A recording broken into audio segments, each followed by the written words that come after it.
Welcome to The Explainer. When negotiations between a massive company and its workforce break down, it's usually the strikes that grab all the headlines, right? But there is a whole other side to that coin, one that carries massive legal and economic weight. I'm talking about the lockout.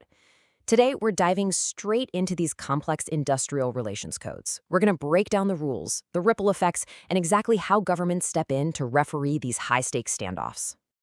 Okay, quick look at our roadmap for today. We'll start with strikes versus lockouts, then move into the rules of engagement, tackle why ban lockouts, examine the ripple effects, look at some real-world labor disputes, and wrap up by finding the right balance. Let's get to it.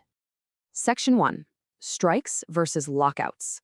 Let's make sure we've got our core terms locked down. Under the Industrial Relations Code of 2020, a lockout has a very specific legal definition. Basically, it's an employer's tool to temporarily halt work. We're talking about a temporary closing of a workplace, a suspension of work, or just an outright refusal by management to continue employing workers. Now, to be clear, this isn't a permanent shutdown. It's not a bankruptcy. It's a strategic, temporary pause initiated by the employer, usually to force employees to accept certain terms or to push back against worker demands. If you look at this comparison, it's literally a mirror image. On one side, you have a strike. We all know this one, initiated by the employees, meant to pressure management, and they do it by refusing to work. But flip that over and you have the lockout. It's the exact counterpart, initiated by the employer, meant to pressure the workers, and they do it by refusing to provide work. Both are intense pressure tactics, just deployed by opposite sides of the negotiating table. Section 2, the rules of engagement. Let's look at the legal boundaries here. So can employers just declare a lockout whenever they feel like it? Absolutely not. The law actually steps in during specific escalations. For instance, an employer is legally prohibited from locking out workers while conciliation proceedings are pending before a conciliation officer. And if things have escalated to adjudication, meaning it's sitting before an industrial tribunal or national industrial tribunal, lockouts are completely off the table. Think of it this way. While the referees are reviewing the play, nobody is allowed to flip the board. And if the business involves essential public utilities, well, the rules get even tighter. Imagine if the local water or electricity company just locked its doors overnight. It would be chaos. People lose their minds when the Wi-Fi goes down for 10 minutes, let alone the municipal water supply.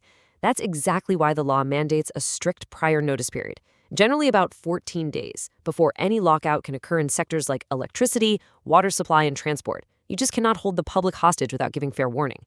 To protect the broader public, the appropriate government holds the ultimate trump card.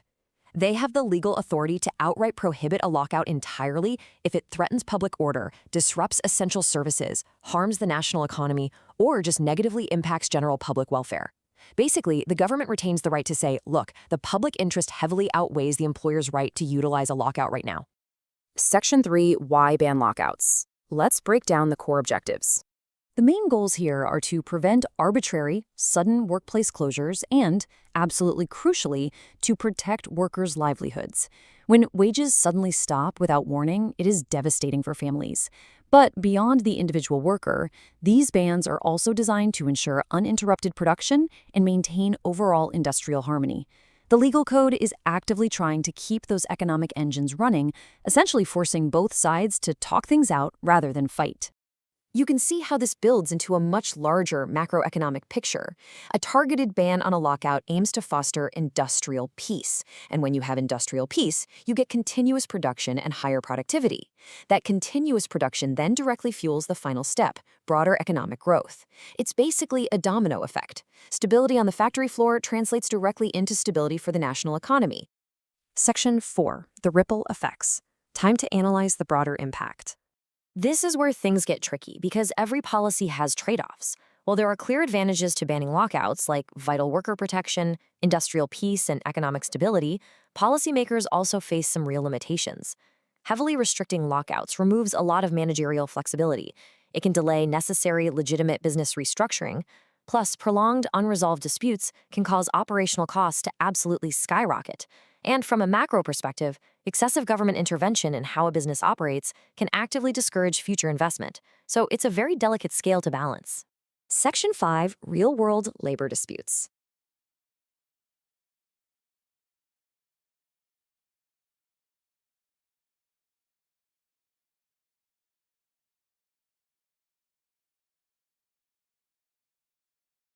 Let's look at some recent examples. To ground this, let's look at the 2024 Samsung India workers' protest at their facility in Tamil Nadu. The workers there were protesting over wages and union recognition.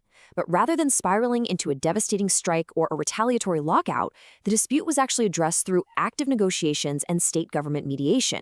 This is a perfect real-world example of exactly why legal dispute resolution mechanisms are so vital. They keep the situation at the bargaining table instead of grinding the factory floor to a halt. Similarly, the 2024 Boeing industrial dispute really shows the massive stakes involved here. When labor relations break down at a company of that size, it doesn't just affect one single factory.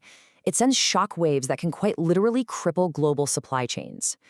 It reinforces exactly why we have legal frameworks designed to prevent prolonged work stoppages.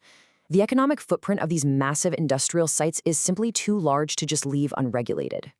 And all of this ties directly into national economic strategy. For countries aiming to become global manufacturing hubs, like India with its Make in India initiative and Production-Linked Incentive or PLI schemes, maintaining industrial peace is absolutely critical. Think about it. If a region becomes famous for frequent lockouts or constant strikes, investor confidence plummets and export competitiveness vanishes. Global capital seeks stability, which is why moderating lockouts isn't just labor strategy, it's economic strategy. Section 6, Finding the Right Balance. How do we build sustainable relations? As the source material critically evaluates, an absolute blanket ban on all lockouts is neither practical nor desirable. Employers obviously need ways to protect their legitimate business interests, too. Instead, building sustainable relations requires moving beyond just strict legal prohibitions. It really requires a four-step approach: building mutual trust, implementing effective internal grievance redressal so the small issues don't snowball into massive standoffs, fostering genuine collective bargaining, and finally, ensuring timely dispute resolution through mediation. I want to highlight this really powerful quote from V.V. Geary. He stated, "Industrial peace is not merely the absence of conflict, but the presence of justice."